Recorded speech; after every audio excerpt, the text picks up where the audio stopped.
And whether or not we choose to use Striker depends on this. Where do you find this information? Impossible. Perhaps the archives are incomplete. Nowhere. It's not in game. Why? We don't know. All right, we're going to talk about ISOs and vulnerables, and this is going to be a deep dive into the way they work, and there's going to be a lot of information that I think a lot of players don't understand. In general, once you decide what you want to do with ISOs, you have 5 choices, but how do we make those choices? How do they interact with other characters, and so on and so on? The main mechanic that is involved with ISOs is going to be the ISO 8 vulnerable, which actually has a specific mechanic to it. This character is vulnerable. Increase incoming damage by 10%. Now, a lot of people are favorable to the Striker mechanic. Keep in mind, Striker gets rid of vulnerable. And if there's no vulnerable on the character because you removed it with Striker, they're not going to be getting this extra damage increase. This is why I'm a big fan of Raider. Also, there's a couple different ways, like if you don't fully want to understand all of this stuff that's going to be included in this video, there is a place on the website where you can type on the name of the character. Like we're just going to do Invisible Woman, and you can see the new Invisible Woman. You can see what the rest of the community is picking. 92% of the community is picking Raider. 4.6% of the community is picking Striker. You can see some of this information in game in the Jarvis tab. So like if you click here on Odin and you click on the ISO, a little J will show up. In fact, it's right there. You click on J and it'll give you some information. It'll say 88% of the players use this ISO class. Players with Odin at gear tier 12 or higher. And a lot of characters have multiple correct ISO choices. And we're gonna go over the most controversial one of all, which is gonna be Striker, and why the ISO assist attack information isn't in game, and why the Striker ISO class has proved to be the most frustrating of all.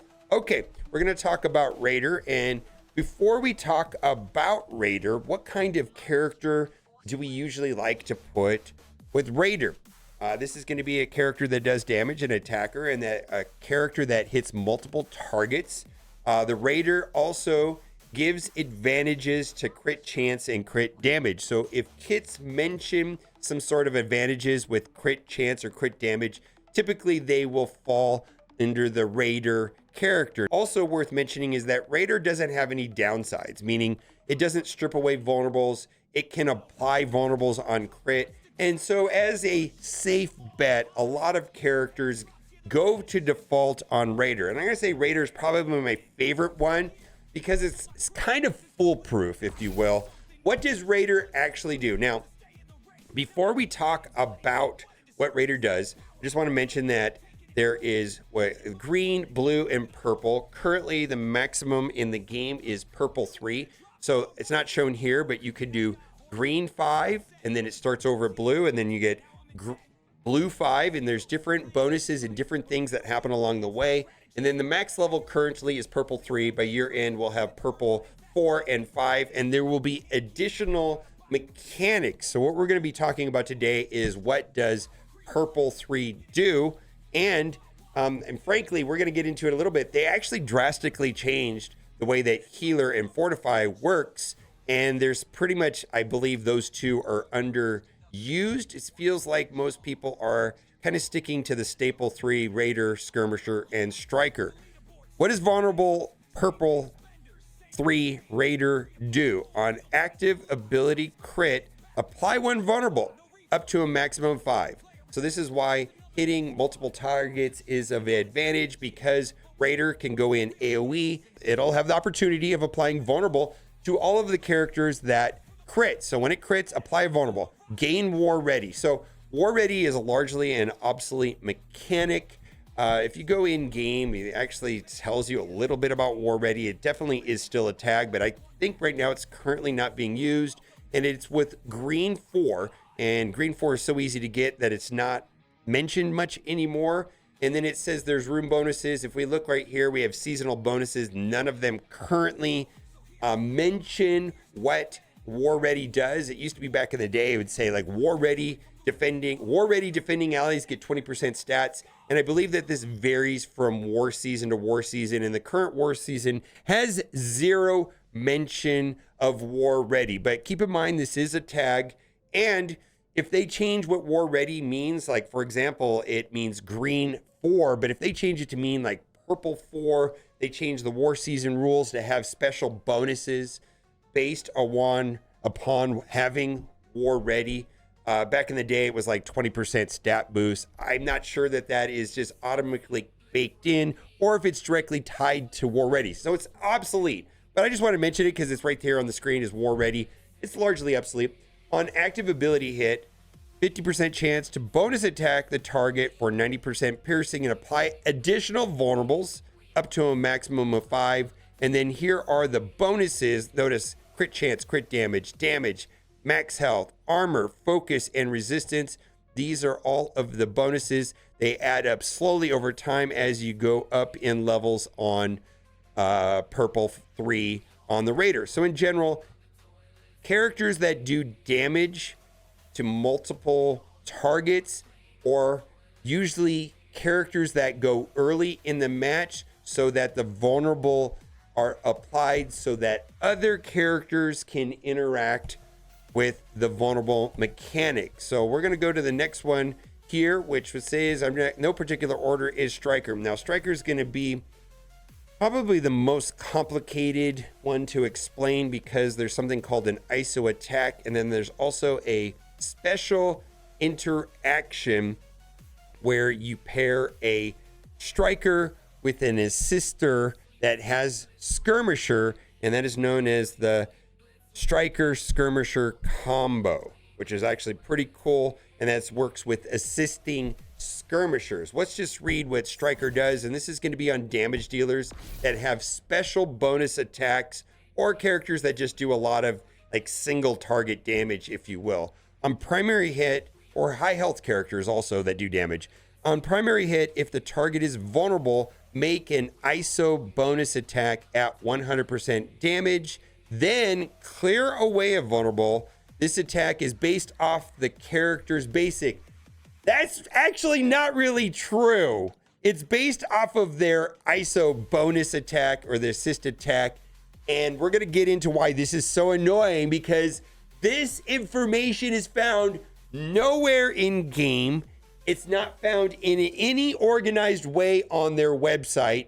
And it's generally just disclosed one time in the blog post. And this is probably one of the most atrocious thing in the game as far as I'm concerned. And we have complained about knowing what this information, because the basic attack is not the ISO bonus attack. They work differently. Gain war ready, and then we're going to scroll down. On primary hit, if the target has 2 or more vulnerables, deal 20% of this character's max health to the primary target and heal for 50% of the damage dealt. So high health characters that do damage also get a lot of benefit from this, but it is stripping away the vulnerables, potentially taking them all away.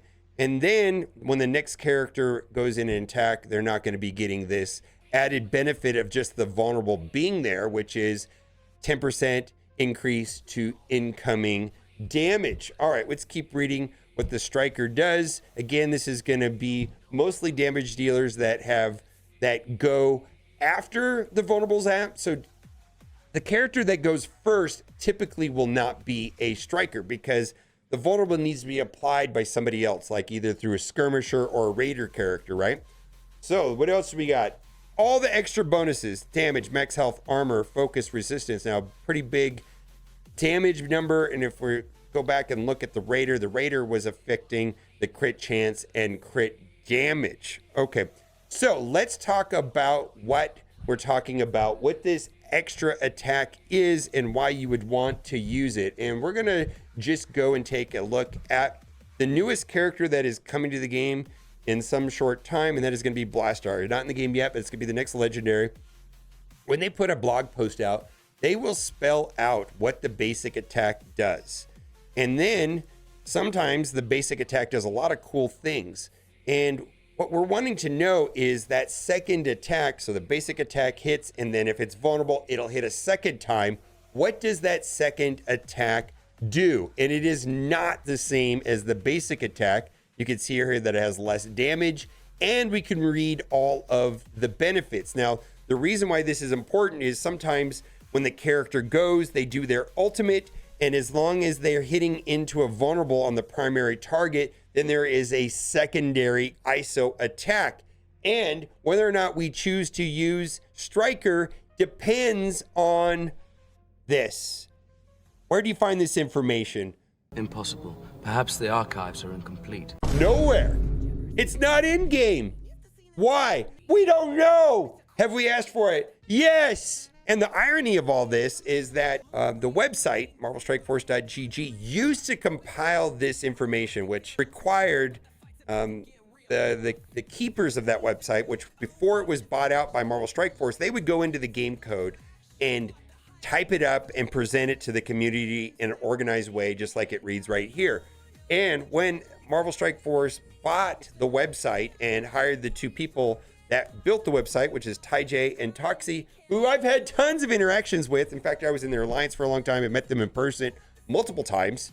He said, how come you guys don't publish this information? In fact, they pulled the information off the website. He says, well, the way the website works today is that all of the data is coming from directly from the game. And if they can't pull the data from the game, they don't put it on the website. Well, the data is not in the game. This is very controversial, and when the community chooses to do the Striker, it's because we've done some research based off of what the kit did and the publishing of this information, which only happens on the initial blog. Horrible, right? And I think this is the reason why people get frustrated with ISOs, because it becomes super abstract, difficult to make correct decisions, and this is where this becomes useful.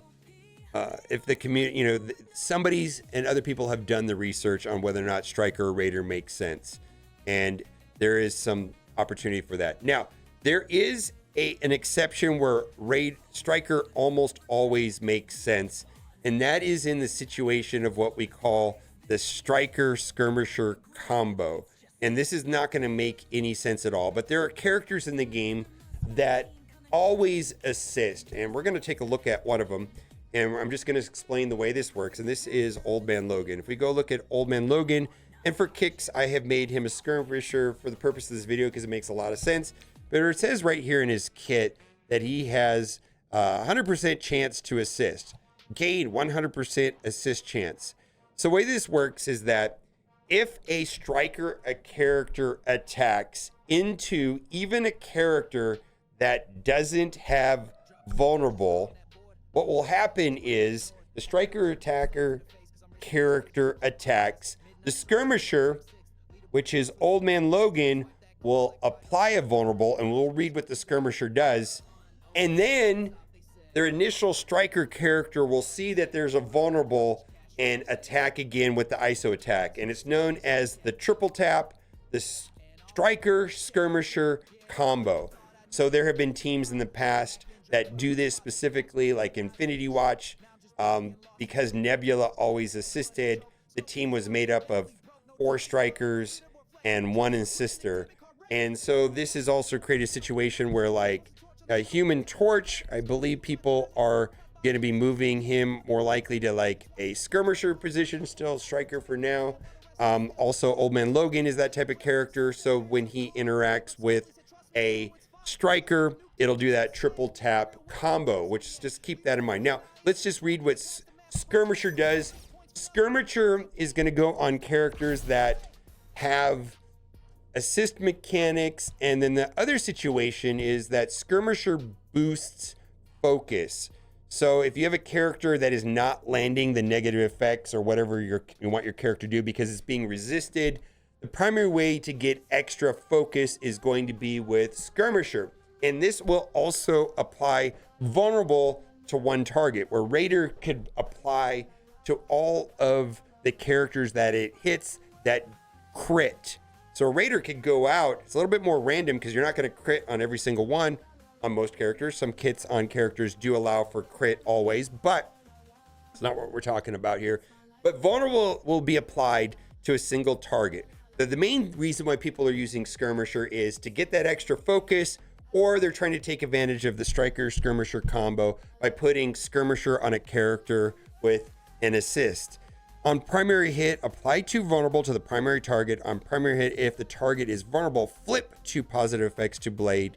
Gain 50% focus for this attack. These effects can also occur on assist and counterattacks. Then it has the war ready, and then gain 25% damage on assist. Again, this is an ISO that works well on characters that assist. Gain damage, max health, armor, focus, and resistance. So mostly what this is about is getting that 110% focus and so on.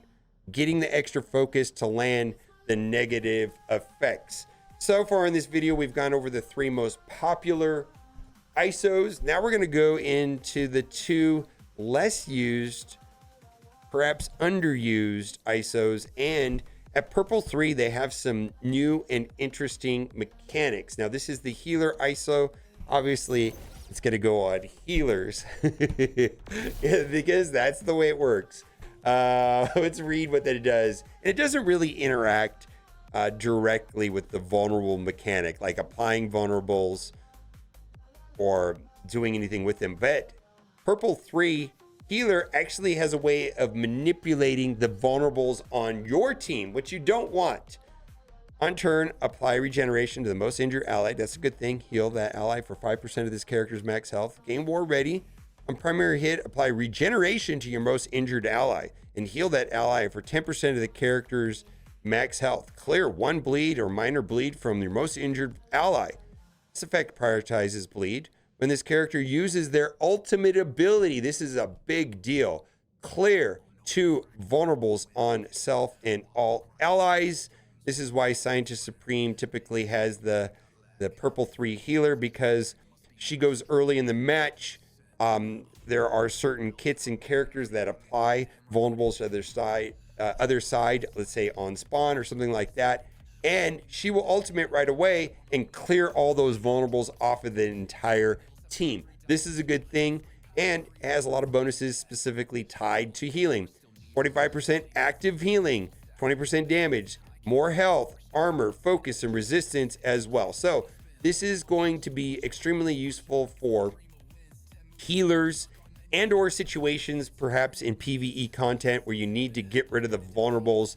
We recently had a PvE game mode. I can't remember which one it was specifically. It was some sort of temporal dimension where you really did not want vulnerables because of the way that the other characters worked with the striker. They would delete your characters. And so you had to get rid of the vulnerables with some sort of mechanic like this, where you remove it from your team. Now, Fortifier also has a new mechanic that does something similar to itself. The character that has Fortifier and getting rid of vulnerables, but Fortifier is going to add barriers. So characters that work well with barrier or pre-taunting tanks are typically going to have the Fortifier ISO, and largely it's pre-taunting tanks like Black Knight. Some people put Fortifier on Gladiator, or there's just certain situations where you want barrier on the character to make them a little bit more resistant to getting deleted, right? Like if you're running a weak character into a battle, sometimes you'll put Fortifier. What does it do? On spawn, barrier yourself for 45,000 plus 10% of this character's max health. It's also worth noting that most characters by default have a barrier cap of 30%. Like unless their kit otherwise states, the barrier on one's character cannot go above 30% of their max health. On turn, barrier yourself for 10% of this character's max health. Gain war ready, and this is the part that I like a lot. On turn, gain minor defense up for 2 turns. Clear all vulnerables. If this character has barrier, gain drain. So when they do damage, they're going to be getting health back, which could be underneath the barrier mount, right? Gain 10% max barrier, gain 20% damage, max health, armor, focus, and resistance. So this is largely going to be on protectors. You know, the characters that are taunting or pre-taunting. It's going to be your tanks, if you will. And that's where we use the Fortifier. So a quick rundown of why and what they do. Raider, it's going to do damage. It's going to deal with crits and crit damage, usually used on characters that go early in the match, usually used on characters that hit multiple targets or do AoE. Striker. Striker characters are used to do extra damage. They prefer to hit into vulnerable, and they will do an additional ISO attack, which often has very cool mechanics. Also, this is useful in what we call the Striker Skirmisher combo. Healers. Healers are going to, the heal ISO is going to be good on healers. Whoa, I wonder why. Thanks for telling me this great, amazing information. The healer ISO works well on healers. That's actually true. But also, the ultimate will get rid of vulnerables. So quick characters or situations where you need to get rid of vulnerable, because oftentimes character kits have really ugly mechanics when vulnerables are put out there. So this is a way of removing vulnerables and adding extra healing to the team through various means. Skirmisher. Skirmisher is going to be characters that you want to land the negative effects or what kind of effects you're trying to land on your opponent by getting extra focus. Also, characters that assist typically will have Skirmisher, or characters that go very early in the match that are not hitting multiple targets typically will be a Skirmisher as well. And then lastly, Fortifiers are going to be characters that have special mechanics around the barrier mechanic. This is also going to be pre-taunting takes. And then the Fortifier also has a way of removing vulnerable on the character itself and providing drain. So that was the long of it. If I forgot anything, put it in the comment section and that'll help me make my next ISO video better. Bye for now.